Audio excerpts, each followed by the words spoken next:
शादी। बहू नहीं, एक काम वाली लाए हैं ये लोग, ये करो वो करो, 2 हाथ है मेरे 10 नहीं है।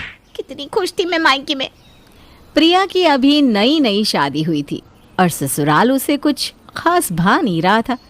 रोज की तरह प्रिया रसोई में काम कर रही होती है, तभी सीमा प्रिया को आवाज लगाती हुए कहती है, अरे बहू चाय पिलाएगी कि बाहर से पी आऊं?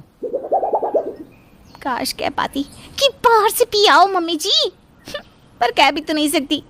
गलती हो गई मेरी, जो मम्मी की बात मानकर करण को हाँ कर दिया था। वरना उस सौरव से शादी हुई होती तो नौकर चाकर आगे पीछे घूमते मेरे। अरे बहू चाय पिलाने का इरादा नहीं है क्या? लो मम्मी जी आ गई मैं। लगता है आज गले से खून निकाल कर ही मानेंगी आप। लीजिए आपकी चाय और गुस्सा शांत कीजिए, वरना तबीयत बिगड़ जाएगी। तेरी सास किसी के लिए अपना एक बूंद पसीना ना खर्च करे बहू। ऐसे चिल्लाने से इसे तो ताकत मिलती है, इससे कुछ नहीं होगा, हम जरूर बहरे हो जाएंगे। अरे चुप करो जी, पहले तो तुम्हें यही बोली मीठी कोयल की कोक लगती थी और आज इसी आवाज से बहरे हो रहे हो तुम। मैं ही काम आऊंगी और कोई काम नहीं आएगा, समझे? पापा जी तो मजाक कर रहे थे मम्मी जी, है ना पापा जी? देख मेरी बहू कितनी समझदार है, ये समझ गई पर तू नहीं समझी। तभी अपने कमरे से चेहरे पर फेस मास्क लगाए पायल वहां आती है। ये अच्छा किया पायल बेटी, चेहरे की जितनी केयर करेगी उतना ही अच्छा है। कल तुझे लड़के वाले देखने आ रहे हैं, चेहरा जितना खिला खिला दिखे उतना अच्छा। हाश जान छूटे, जल्द से जल्द पायल की शादी हो जाए और मेरा काम कम हो। कुछ देर बाद पायल अपना फेस मास्क उतार कर आती है। उसे देखकर सीमा चीख पड़ती है, अरे ये चेहरे का क्या किया तूने पायल? पूरा चेहरा जल गया है तेरा। लड़के वाले तुझे ऐसे देखेंगे तो ना कर देंगे। अरे बहू देख ना। रसोई से भागती हुई प्रिया वहां आती है और पायल का चेहरा देखकर घबरा जाती है। ये क्या हो गया? ऐसे तो रिश्ता कट जाएगा दीदी। हे भगवान, मैं अभी चंदन का पेस्ट लगाकर पायल दीदी के चेहरे पर लगाती हूँ। टेंशन मत लीजिए, ये ना वो फेस पैक की एलर्जी होगी। मम्मी जी सब ठीक हो जाएगा। प्रिया रसोई में जाकर अपनी माँ को फ़ोन मिलाती है। क्या हुआ बेटा, सब ठीक तो है? खाक ठीक है मम्मी, ये अच्छी बहू बनने का ड्रामा मुझसे और नहीं होता। तुमने तो कहा था ना कि ननद का क्या है बेटा, 1 महीने में अपने घर चली जाएगी। अरे पूरे 6 महीने होने को आए शादी को और ये तो मेरी छाती पर मूंग दल रही है। कभी पायल के लिए ये करो, कभी वो करो। अपना सारा मेकअप इसे देकर रखा है ताकि ये सुंदर दिखे और इसकी शादी हो, पर ये बेवकूफ़ अपना चेहरा जलाकर बैठ गई है। वो चंदन का पेस्ट कैसे बनाते हैं बताना जल्दी। हाय मेरी फूल सी बच्ची, कितना काम करती है। ये तेरे पापा की बात सुनकर ना मैंने गलती कर दी। उन्होंने कहा था इकलौता बेटा है, बेटी की भी शादी की बात चल रही है, प्रिया बड़े चैन से रहेगी। इससे अच्छा तो वो सौरव था। तेरे पापा ना किसी काम के नहीं। चल तू लेप बनाने की रेसिपी लिख और इस बार अपनी ननद की शादी करवा ही देना। हाँ मम्मी, ऐसा मिश्रण बताओ कि दुनिया की सबसे सुंदर लड़की पायल ही लगे। तभी वहाँ सीमा आ जाती है और प्रिया के सर पर हाथ फेरते हुए कहती है, कितना प्यार करती है तू पायल से, भगवान सबको तुझ जैसी भाभी दे। प्रिया के लिप से पायल का चेहरा ठीक हो जाता है। अगली सुबह 4 बजे उठकर ही प्रिया खाना बनाने की तैयारी में लग जाती है।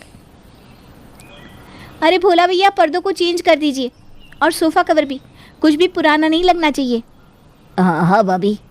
प्रिया की आवाज़ सुनकर सभी जाग जाते हैं। ये सुबह सुबह तुमने भोला भैया को क्यों बुला लिया? आज मेरे इकलौती ननद को लड़के वाले देखने आ रहे हैं, कोई कमी नहीं होनी चाहिए। हेल्पर चाहिए था तो भोला भैया को बुला लिया।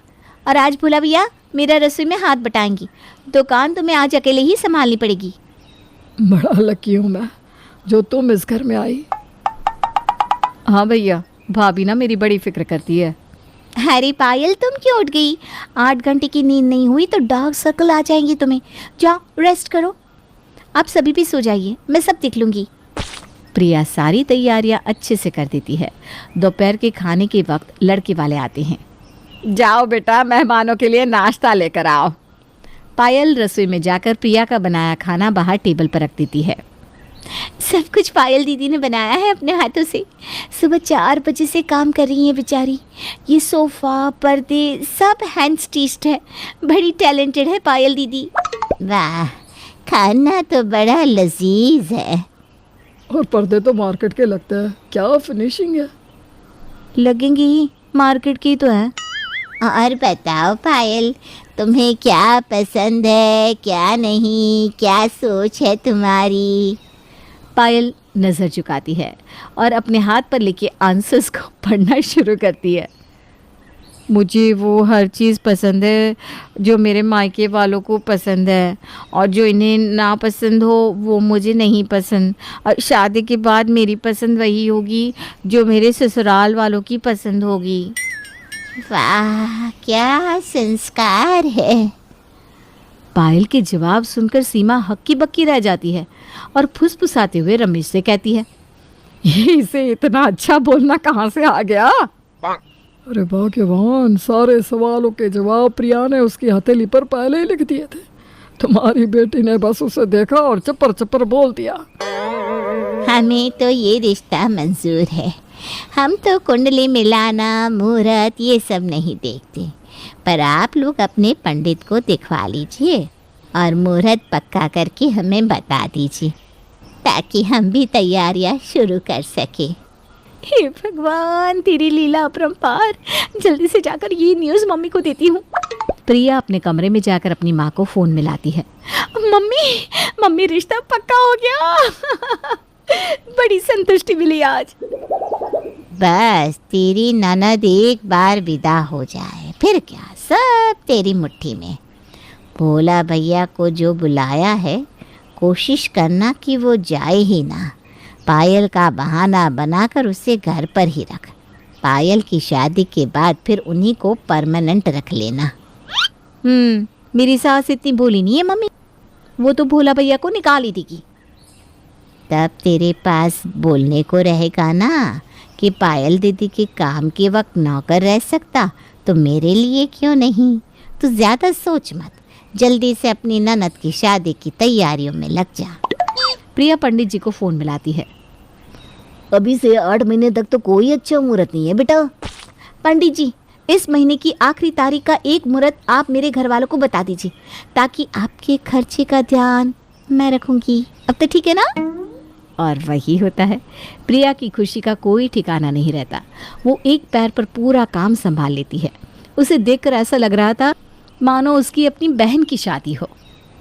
अपनी ननद की शादी के लिए इतना मेहनत करता किसी भाभी को पहली बार देखा है। मेरे तो आंखों में आंसू आ गए। बड़ी मेहनत मुशक्कत के बाद वो दिन आ ही जाता है जिसका प्रिया को बेसब्री से इंतज़ार था। प्रिया शहर की बेस्ट ब्यूटिशियन को बुलाकर पायल का मेकअप करवाती है। मुझे तो लगा ही नहीं कि पायल मेरी बेटी है। सब तूने ही संभाल लिया बहू। पायल कितने ही घंटे और है इस घर में मम्मी जी, पराया धन है, चली जाएगी। वैसे भी ये तो मेरा फ़र्ज़ था। तभी तैयार होकर पायल आकर कहती है, भाभी मुझे ये शादी नहीं करनी। क्या? पायल की बात सुनकर प्रिया बेहोश हो जाती है। हाय बेचारी प्रिया, क्या कुछ नहीं किया उसने अपनी ननद को विदा करने के लिए, पर उसकी ननद तो ऐसे दुल्हन बनी कि ब्याह ही नहीं।